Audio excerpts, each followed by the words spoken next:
Hey everybody, I'm back today with a book haul for you.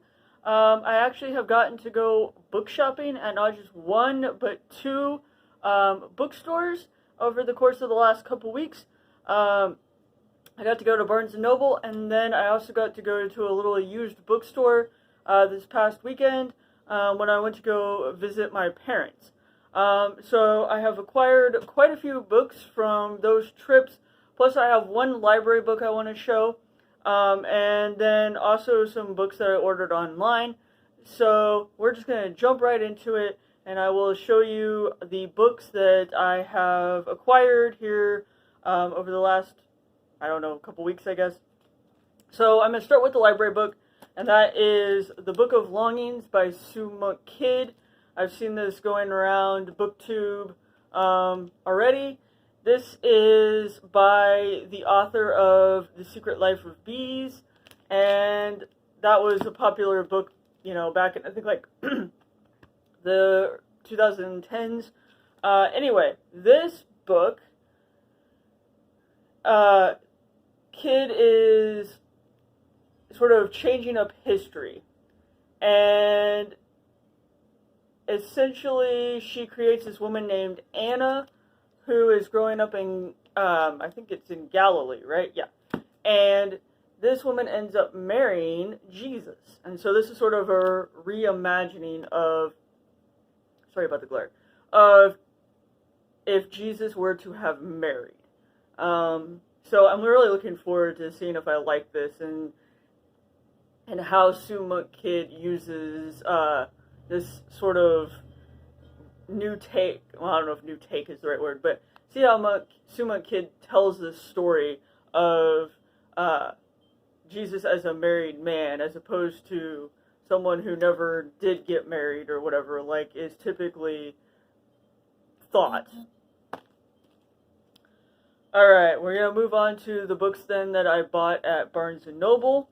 The first one is Dinosaurs Rediscovered, The Scientific Revolution in Paleontology by Michael J. Benton. And so this book is essentially a behind-the-scenes look on expeditions and in museums, or museum laboratories, I should say, to trace the transformation of dinosaur study from its roots in natural history to the scientific discipline it is today. And so I'm looking forward to this particular book, as I'm always fascinated by dinosaurs, and so I think it will have some interesting information in it. And I just noticed it has color illustrations, which is very cool. So yeah, check these puppies out. Where was the other one I saw?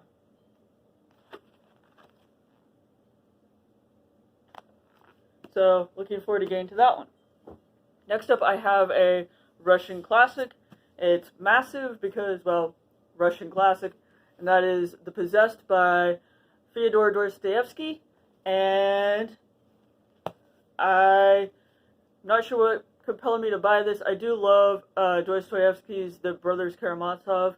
I did enjoy The Idiot as well, so I guess that's kind of why I decided to go for it. And I love me a good, big, chunky classic. This is a work famous for accurately predicting 20th century totalitarianism. This book is an emphatic howl of protest against the fervor of revolution and terrorism that gripped Russia towards the end of the 19th century. It's based on a true event in which a young revolutionary was murdered by his comrades. So, I don't know exactly when I'm going to get to this, although, I don't know, it's kind of been calling at me. So, I might get to it sooner rather than later, although I really want to read Crime and Punishment first. But I did want this book for some reason when I saw it in the store. We're going to go back again to nonfiction now. And I got Our House is on Fire, Scenes of a Family and a Planet in Crisis by Greta Thunberg, Savant Thunberg, Milena Ernman, and Beata Ernman. And this is about climate activist Greta Thunberg. When she was 11, her parents and her little sister were facing a crisis in their own home. Greta had stopped eating and speaking, and her mother and father had reconfigured their lives to care for her. And so it's sort of a memoir or a story about their own lives, and then it's also being tied in with climate change. So I think this should be a fun, I don't know if fun is the right word, but an interesting read.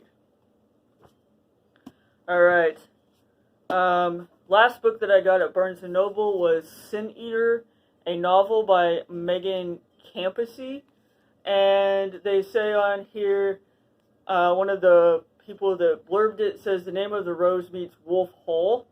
So this is set in 16th century England, and a girl is sentenced to be a sin eater and finds herself caught up in a deadly plot at the heart of the Queen's court.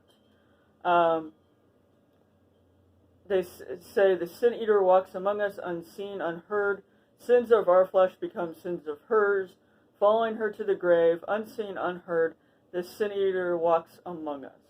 So I think this should be a interesting historical novel with some, like, I don't know what kind of elements, maybe some, like, sort of gothic elements or something to that effect, with someone being sort of outcast as the sin eater. So I'm looking forward to this as well. Alright, books I bought on Amazon. There's only 3 of them. The first one is I Will Never See the World Again, the memoir of an imprisoned writer by Ahmet Altan. You'll probably remember me talking about Like a Sword Wound. That was the Europa edition book that I had gotten of Ahmet Altan, who is a Turkish author. And so this is his memoir. Ahmet Altan is actually in prison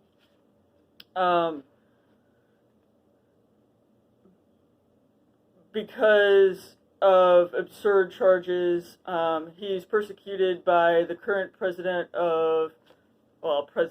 dictator essentially of Turkey. And so this is his memoir that was written from his prison cell. So I got that. And then I got 2 books by Robert Jackson Bennett. The first one is Foundry Side, which I have already read, but I wanted a copy of it because the second book in this series or trilogy just came out, and that is Shorefall. And so I picked up both of these. I've seen these going around BookTube. Some people really love them, other people hate them. I fall somewhere between the I liked it and I'm not sure I really loved it, but I liked it enough to want to buy these and give the second book a read. Alright, so now to the books I bought at the used bookstore when I went to visit my folks this weekend. And these are all non-fiction books that I got when I went to visit my folks. So, the first one is The Life of Samuel Johnson by James Boswell. This is the illustrated version of it, illustrated by Gordon Ross. And I have a Penguin Classics edition of this, but it's not illustrated, and so when I saw this, I decided to pick it up. Steve Donahue has influenced me in that respect. I need to read this since I now have 2 copies of this book. So, yeah. Got that. I got The Last Plantagenets by Thomas B. Costain. And this is, I guess it's Plantagenets, isn't it, Lindsay? This is from the Pageant of England series, and it has cool illustrated end papers.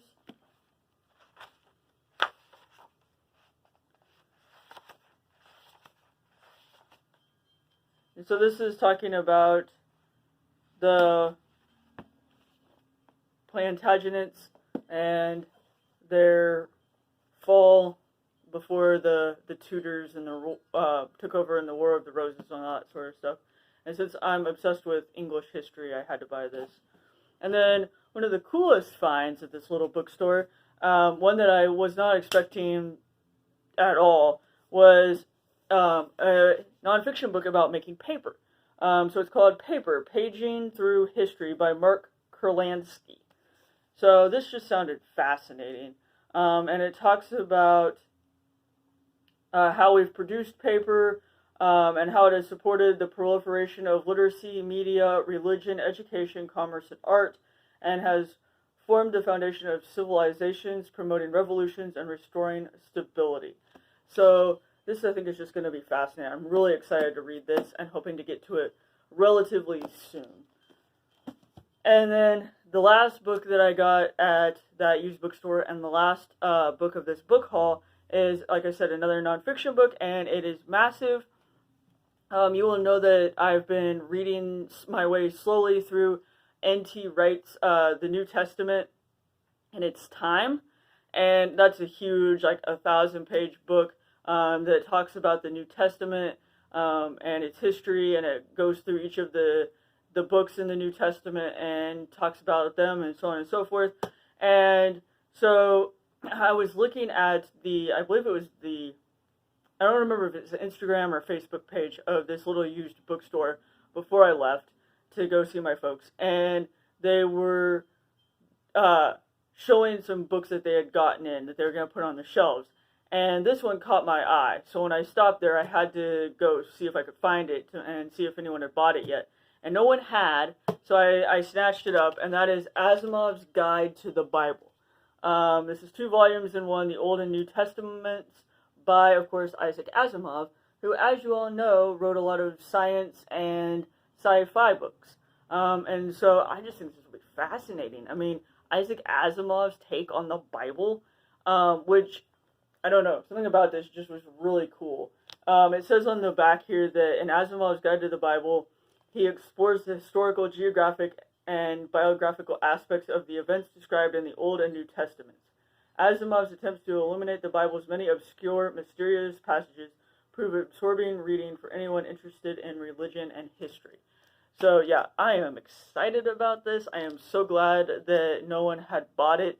I mean, it's kind of an odd book, so I'm sure it would have taken the right person, which was me. But yeah, no, this was a very exciting thing to get my hands on. I'm really looking forward to reading it. And it's in really good condition, too. I mean, the 2 books without the dust jackets, the Life of Samuel Johnson and the one about the Plantagenets, they aren't in as good a condition. But the Bible and the paper book, or the book about making paper, they're both in really good condition. And so, yeah, these were some fun finds at that little used bookstore. I'm really glad that I was able to stop in, and I know that they were excited to have customers in their store after all this dumb COVID crap, which I am so tired of, and so glad I can go out somewhat now, because being at home, cooped up, has been destroying my mental health pretty fantastically. Anyway, enough about all of that. I am going to go. If you have read any of these books, or if you are interested in any of them, leave me a comment down below, and I will talk to you again soon. Thanks, BookTube.